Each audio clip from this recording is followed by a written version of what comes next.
Kulang ang pagpunta mo sa San Pedro, sa Laguna, kapag di mo natikman ang pansit masyang.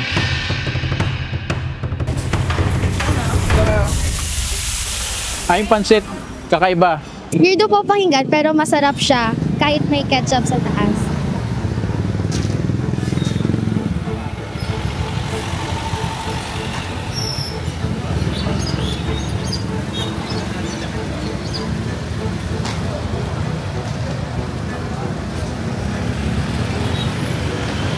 Ito po yung masyang since 1950s. Ito po yung bilihan ng pansit na nilalagyan ng ketchup.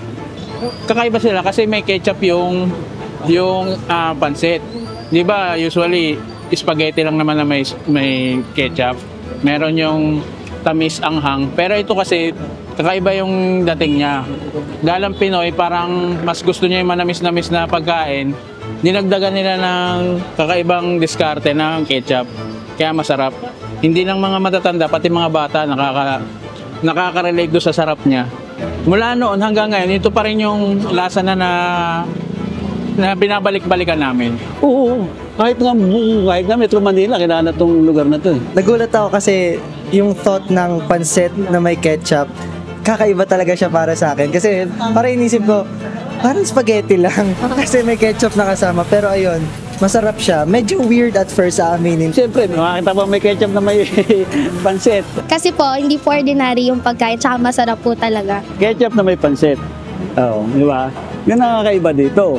Mag-ibot ka ng iba, wala kang makakita may ketchup na may pansit. Dito lang. Pero, alam mo yun, para masasanay ka. And ayun, masarap po talaga siya.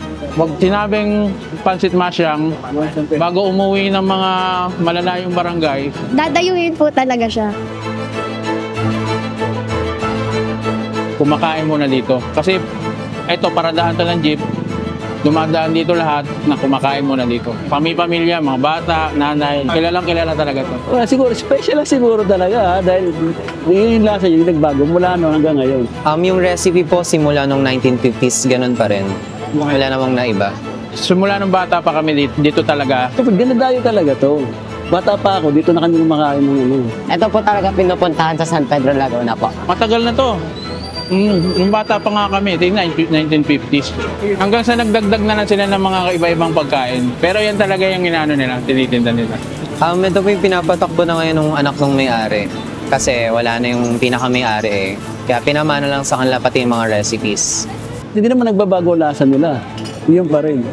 Opo, and may proben and itlog. So nagulat po ako na may ganun po sa pansit bihon. And yung itlog niya po kasi is kakaiba kasi sunny side up siya, which is different from the typical na hard-boiled egg na nilalagay sa pansit. And ayun talaga yung nag-catch ng attention namin bukod sa ketchup po.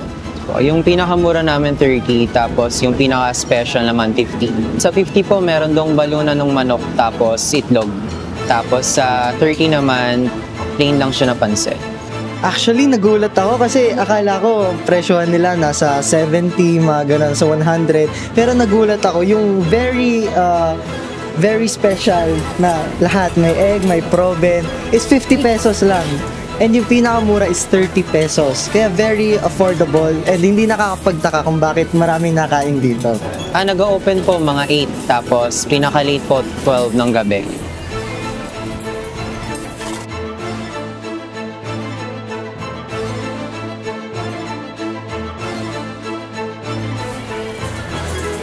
Yung tinapay po, kasama po yun sa binibili, order na din po yun, kasama po sa special po nila. Opo, additional 10 pesos yon pag may monay. Kasi po crunchy po yung tinapay kapag naluto po siya dito. Dito po yung monay po namin, iniihaw po.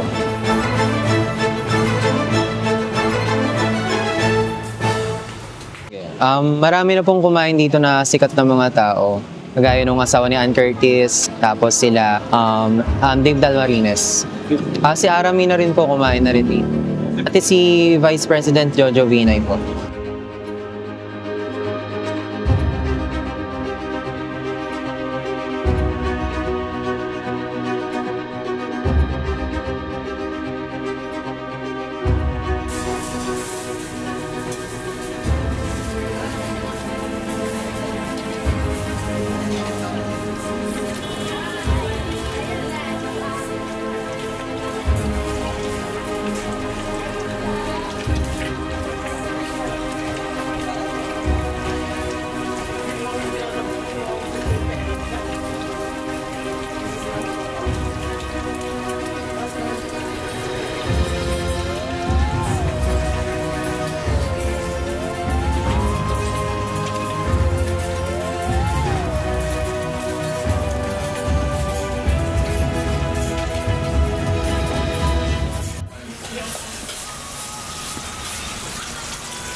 isa po is hindi po siya parang yung ordinary na pansit kasi meron po siyang itlog tapos meron pong ketchup sa taas. So parang kakaiba po talaga siya compared sa mga pansit na kinakain.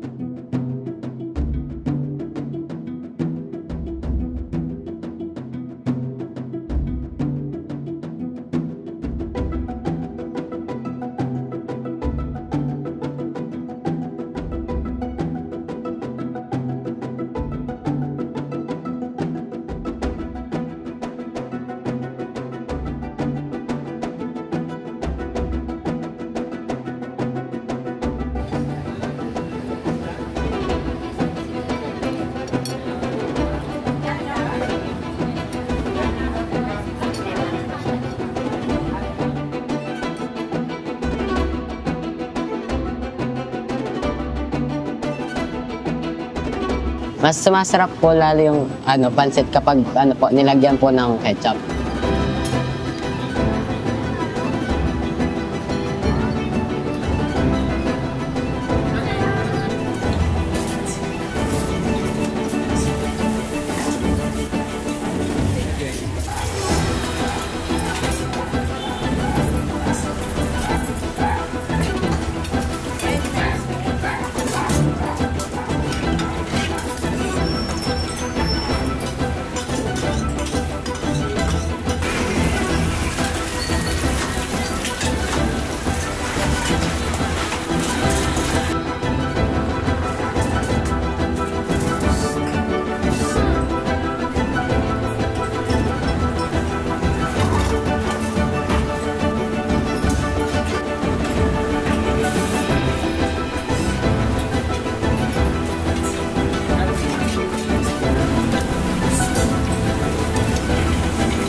Yung address po namin dito sa Nueva, San Pedro, Laguna po, Poblacion.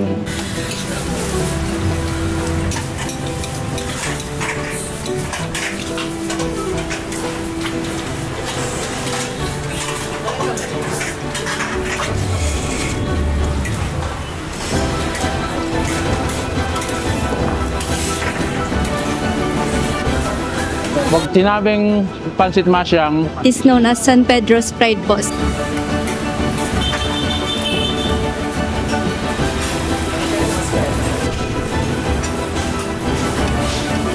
Kahit mag-ikot ka, wala kang makikitang pansit na may ketchup. Dito lang sa Masyang.